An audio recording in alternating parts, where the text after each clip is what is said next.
प्राचीन काल का एक समय था जब भारत में चाहे राजा का पुत्र हो, चाहे किसी सामान्य व्यक्ति की संतान हो, गुरुकुल में जाकर वो विद्या का अध्ययन करते थे। सुखमय जीवन को प्राप्त करने के लिए पहले कष्ट युक्त जीवन जीते थे, कष्टों का सामना करते थे, संघर्ष युक्त जीवन बिताते थे। आज के समय के जैसा तो समय था नहीं। आज सभी प्रकार की पहले गौएं चरानी पड़ती थी विद्यार्थियों को, विद्यार्थी गाय चराते थे।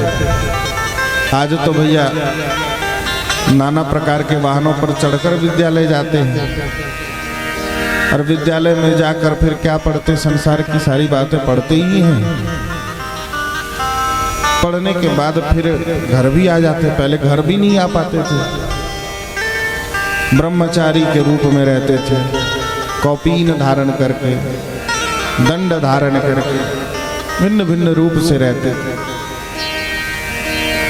और विद्या का अध्ययन करते थे। गुरु चरणों की सेवा, क्योंकि भारतीय विद्या गुरुदेव की कृपा के अधीन है, तो गुरु चरणों की सेवा करते थे। संघर्ष युक्त जीवन जीते थे, क्योंकि देखो जीवन का निर्माण सुविधाओं से नहीं होता बल्कि संघर्षों से हुआ करता है। जो जितना घिसेगा वो उतना निखरेगा, जो जितना तपेगा वो इतना निखरेगा। सोने को जितना तपाया जाए उतना वो निखरेगा, लेकिन जिसने कभी संघर्ष किया ही नहीं, उस सफलता का वास्तविक स्वाद क्या होता है वो उसे पता नहीं होता।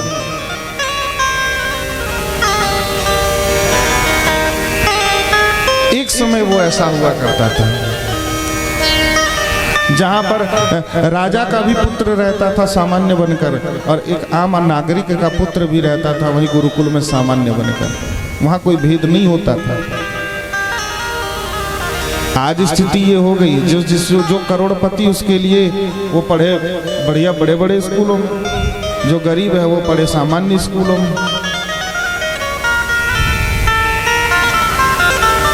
विद्या जो है वो सबके लिए, पहले विद्या के लिए कोई धन नहीं दिया जाता था, न लिया जाता था। पढ़ने के बाद गुरु दक्षिणा दी जाती थी अपने सामर्थ्य अनुसार। आज स्थिति है आपके पास पैसा नहीं है तो अच्छे स्कूल तो आप जिन्हें आप प्राइवेट स्कूल्स कहते हैं, प्राइवेट इंस्टीट्यूट्स कहते हैं, यूनिवर्सिटीज, उनमें तो आप जा ही नहीं सकते। और जो अव्वल दर्जे के सरकारी यूनिवर्सिटी उनमें भी आप नहीं जा सकते। मतलब वास्तव में भारत का स्वरूप कैसा था? भारत का स्वरूप था जहां पर विद्या सबके लिए मुफ्त थी, शिक्षा सबके लिए मुफ्त थी। आज शिक्षा महंगी कर दी गई। शिक्षा महंगी हो जाए, लोग पढ़ ना पाए तो नेताओं का ही तो नेता ही अपना उल्लू सीधा करेंगे। जनता जितनी मूर्ख रहेगी वो उतना लड़ाएंगे। और जनता यदि होशियार हो गई, अपने अधिकारों और कर्तव्यों के प्रति सजग हो जाएगी, तो भैया नेताओं की दाल कहाँ गलेगी। वो किस प्रकार आपको जाति और संप्रदाय के नाम पर लड़ाएंगे।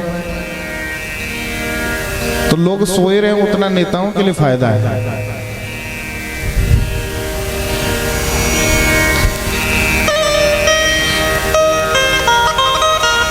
आज हमें और कुछ फ्री में मिले या ना मिले, फ्री में लेना ही क्या है। हमें कुछ फ्री में मिले या ना मिले, पर शिक्षा मुफ्त में मिलनी ही चाहिए। और आज शिक्षा का जो व्यापारीकरण हो गया, ये सबसे पहले बंद कराना चाहिए। भैया 2 रोटी कम खा लोगे, मर नहीं जाओगे, लेकिन यदि तुम्हारी पीढ़ियां शिक्षित हो गई तो हमेशा के लिए दुख समाप्त हो जाएगा। इसीलिए अपने अधिकारों के प्रति सोचना चाहिए इस देश के नीति नियंताओं को कि शिक्षा के क्षेत्र में हम क्या क्रांति कर सकते हैं। हर जगह व्यापार पहुंच गया, हर चीज में व्यापार। अरबपति बन गए तो बढ़िया 2-4 स्कूल खोल डालो, पैसे अधिक कमा लिए तो भैया कमाना और भी कमाना है तो कुछ भी खोल डालो, इंजीनियरिंग कॉलेज खोल डालो। ठीक भैया, शिक्षण संस्थान खोलना बुरा नहीं है, पर शिक्षण संस्थान के नाम पर धन की लूट क्या विडंबना है, क्या स्थिति हो गई महाराज।